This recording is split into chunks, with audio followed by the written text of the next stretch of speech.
Eka, le podcast des mythologies vivantes,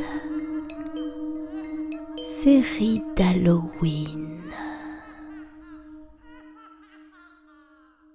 Bonjour à toutes et à tous. Ça y est, je vous livre enfin le dernier épisode de la série dédiée aux sorcières et aux sorciers. La créature que vous vous apprêtez à rencontrer ne collera peut-être pas avec l'idée que vous vous faites du sorcier. Et pourtant, cet animal appartient à la race de ceux que l'on considère comme les meilleurs alliés des sorcières, mais celui-là possède son propre pouvoir, et bien qu'il ait été, pour un temps, le compagnon de la légendaire Baba Yaga, nul besoin pour lui de s'abriter dans le giron de quelque magicien que ce soit. Pour espérer l'apercevoir, cap sur la Russie et ses forêts mystérieuses. Un avertissement toutefois, avant de vous engager sur ce chemin, il est possible que cette allée soit sans retour. Si vous voulez survivre, je vous conseille de ne pas vous laisser charmer par la voix de Koth Bayoun.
Tiens, un humain.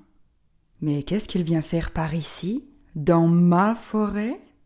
Rien ne pourrait l'attirer ici, si ce n'est moi. Il n'y a rien dans cette forêt, rien que des arbres communs et une végétation insignifiante. Aucun dragon, aucun animal fabuleux ne vit ici, aucun animal tout court d'ailleurs. Ici, il n'y a que moi. Pas de princesse à délivrer, pas de trésor à déterrer, pas de plante magique qui guérit tous les maux à récolter. Rien que moi, Koth Bayoun, le chat Bayoun. Et c'est bien suffisant. À moi seul, je suis tout cela à la fois. L'animal fabuleux, la bête à abattre, le trésor et le remède miraculeux. Humain, voulez-vous entendre mon histoire? Alors, commençons. Je suis un chat. Mais vous n'avez jamais vu de chat aussi grand et aussi beau. Mon pelage n'a pas de pareil pour enchanter la vue, et ma voix Ma voix. Elle est un trésor plus précieux que l'or, les joyaux et les honneurs. Celui qui aurait ma voix à son service deviendrait tellement riche et presque immortel. Il n'y a pas beaucoup de distractions dans cette forêt. Parfois j'en sors pour me nourrir. Je suis un grand chasseur. Mes proies favorites? Les autres chats. Surtout ceux qui ont le culot de se croire plus beaux que moi. Quand je ne chasse pas, j'attends. Perché sur mon poteau de métal, j'attends le passage des voyageurs malheureux qui s'égarent aux abords de ma forêt. C'est si drôle de jouer avec eux, ils sont si drôles quand ils croient pouvoir m'échapper. Quand je me montre devant eux, ils prennent peur, ils savent qui je suis, ma légende me précède. Ils n'essaient même pas de se défendre, ils fuient, comme des rats devant un chat. Mais la fuite s'avère tout aussi inutile que le combat lorsqu'il s'agit de moi. Je n'ai qu'à ouvrir grand la gueule et parler. Je vous ai dit que ma voix était la source de tous mes pouvoirs. Elle est si belle, si douce et rassurante que quiconque l'entend ne peut s'empêcher de sombrer dans un lourd sommeil. Ces imbéciles courent, mais bien vite rattrapés par la torpeur. Leurs jambes deviennent lourdes, leur respiration ralentit, leur corps se recroqueville, se courbe sous mon pouvoir immense, et les voilà vaincus. Ils se retrouvent là, dans des positions grotesques, cueillis par le sommeil en pleine course, gueules béantes, bavantes, les ongles enfoncés dans la terre, dans une dernière et vaine tentative de fuite. Et je n'ai plus qu'à les achever. Mon jeu favori consiste à essayer de les attraper alors qu'ils ne sont qu'alourdis par le sommeil et qu'ils courent encore. Quel plaisir de les saisir de mes magnifiques pattes, de les laisser s'échapper et les rattraper ensuite. Je ne sais pas ce qui est le plus délicieux. Voir l'espoir s'allumer dans leurs yeux lorsqu'ils croient m'échapper ou, si c'est justement quand il est remplacé par la terreur lorsqu'ils comprennent que je n'ai jamais perdu le contrôle, qu'ils ne s'échappaient que parce que je le voulais et que, quoi qu'il arrive, ils finiront par périr sous mes griffes. Je suis redoutable. En réalité, aujourd'hui, je n'ai plus besoin de m'en prendre aux voyageurs. Tous les souverains, sans scrupules, ont entendu ma légende et m'envoient directement leurs adversaires. Un prince gênant, un gendre encombrant, les voilà chargés de m'oxyre. Mais chacun sait bien que nul ne revient d'une confrontation avec Koth-Bayoun. Envoyer ces jeunes gens vers moi, c'est les envoyer à la mort. Ce n'est pas très subtil. J'ai combattu tant d'hommes. Un seul en est sorti vivant. Il s'agissait d'un simple soldat, un manant, tout ce qu'il y a de plus ennuyeux. Mais il avait l'avantage d'être aimé d'une magicienne qui lui donna toutes les astuces pour me vaincre. Cet imbécile n'a rien eu à faire, et si j'ai été vaincu, ce n'est pas de son fait. Sa sorcière lui avait confectionné 3 bonnets de métal. Ainsi empilés sur ses oreilles, ils ont empêché ma merveilleuse voix de l'atteindre. Il a essayé de me frapper avec une barre de fer, mais mes flancs sont durs et l'arme s'est brisée. J'ai pu réduire en pièces le bonnet. Puis, il a essayé de me frapper avec une barre de cuivre, mais elle s'est brisée et j'ai pu détruire le 2e bonnet. Mais au moment où j'ai voulu m'en prendre au 3e bonnet, il a attaqué avec une barre d'étain.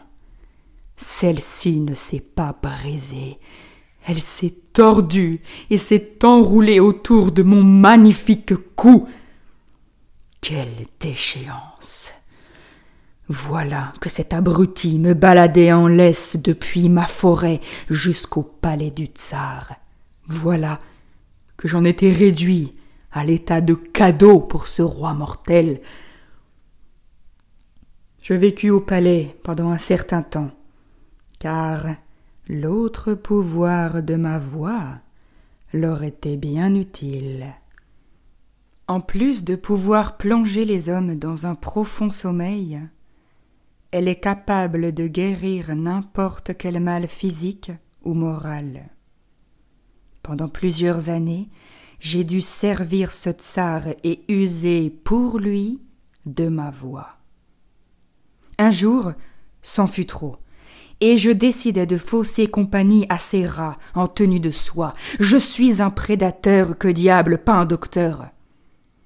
Après mon évasion, j'ai trouvé refuge chez une sympathique vieille dame. Elle vivait dans une maison perchée sur des pattes de poulet et volait grâce à son mortier magique. Aussi, je suis resté quelques années avec cette gentille vieille. Nous chassions ensemble. Nous chassions des enfants qu'elle avait plaisir à faire rôtir.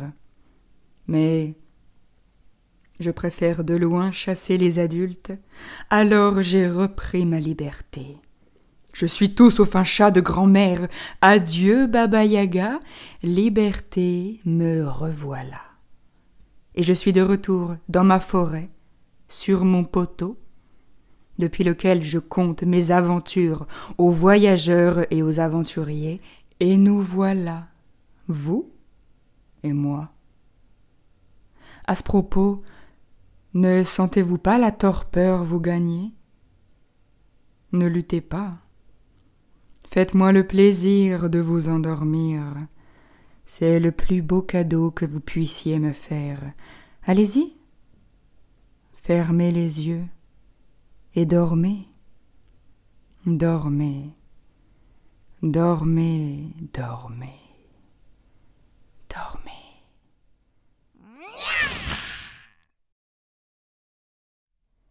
C'est ici que s'achèvent nos excursions sorcières. J'espère qu'elles vous ont plu. Pour ma part, ce format fut un véritable bonheur à réaliser. Merci à Ottilie Bellecourt pour avoir incarné Côte Bayoun, et merci encore à toutes les comédiennes qui ont pris part à cette aventure. Vous avez apporté une formidable richesse à cette série et personnellement, j'ai adoré enregistrer chacune de vos voix. Merci, merci. J'espère ne pas vous avoir trop surpris avec la bande-son de cet épisode. Il est vrai qu'elle change un peu de l'ordinaire. Il s'agit d'une adaptation du duo des chats de Rossini. J'espère que vous l'avez apprécié. Sur ces mots, je vais me résoudre à laisser l'automne et ses mystères s'en aller et à accueillir l'hiver. Cependant, je vous avais promis 5 épisodes d'Halloween. Vous le savez, le confinement m'a empêché de rencontrer le dernier comédien, mais j'ai bon espoir de pouvoir réaliser cet épisode dans les temps à venir. Je vous donne rendez-vous comme toujours sur les réseaux sociaux du podcast, Instagram et Facebook, pour accéder à plus de contenu et aux actualités de Eka. Si mon travail vous plaît et que vous souhaitez m'aider à continuer à créer, vous pouvez vous rendre sur Tipeee, la plateforme de dons en ligne. Je vous remercie encore pour votre écoute et votre soutien. Je vous souhaite une belle journée, une belle soirée ou une belle nuit. À bientôt.